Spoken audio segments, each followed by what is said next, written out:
Hey, everybody, it's Pat at Dancing Moon Travel coming to you with another episode of Let's Talk Travel. Today, you're going to hear something you've never heard before, and that's because I have never done this before. I am recording an absolute rant today. I am so upset with the news media about what they are doing, what we're hearing about the coronavirus. Now, I do not want to discount the seriousness of this disease. It is definitely a problem in Asia. And I would advise my travelers, do not book travel to Asia right now.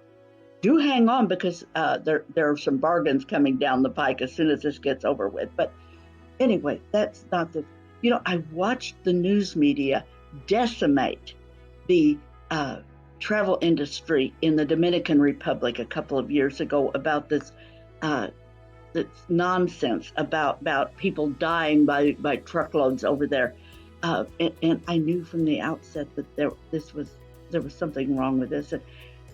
Investigation proved they investigated the 13 suspicious deaths and found no nefarious actions. Nothing had happened. It was just everything was natural causes, explainable. So there was nothing going on.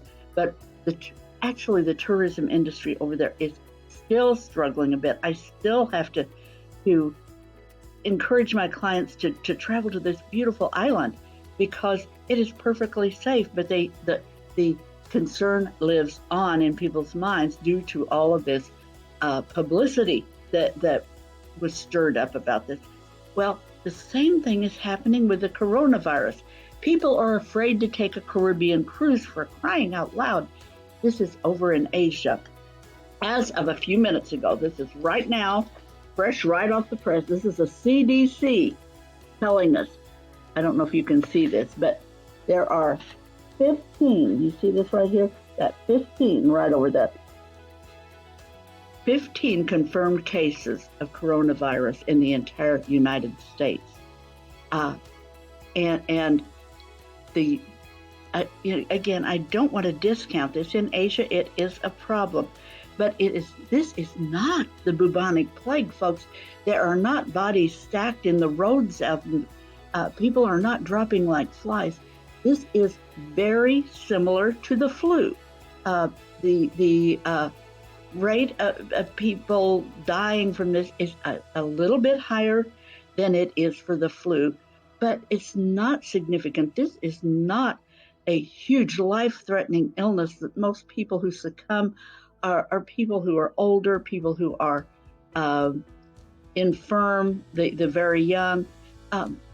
So yes, there are concerns in Asia, but there is absolutely no reason for anyone to change their travel plans for travel in the USA, for travel to Europe, for travel anywhere else other than Asia. It is a problem that is just basically completely confined to Asia.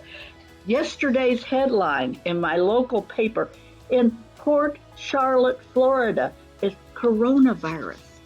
Now, again, I don't want to discount it, but let's get some perspective, folks. This is not it's not Ebola. This is not an illness that is going to cause a huge mortality rate for people who contract it. It is a very small percentage, very similar, just a little higher than what the flu. The flu has caused several thousand deaths. I read, I think it was around 10,000, but I don't want to quote that because I didn't verify that today. But thousands of deaths in the U.S. each season, and it doesn't affect anybody's travel plans. It doesn't cause this crazy fear that is just invading our well-being here in the U.S. A lot of that is just news hype. The people in the news industry have got a story and they're running with it. Folks, take a deep breath, relax, look at the facts before you make a decision. not to take that trip you've been looking forward to. Not to, if you would get on an airplane to fly somewhere, if you would go to your local buffet and have a dinner and without concern, don't be afraid of this coronavirus. It is not an imminent threat to your health and well-being. Relax, take a deep breath, and have fun. And this is Pat at Dancing Moon Travel, just trying to insert a little measure of reality into what's going on in this craziness in the news these days. So have a great week. Take a deep breath. Do not live in fear, folks. Talk to you soon.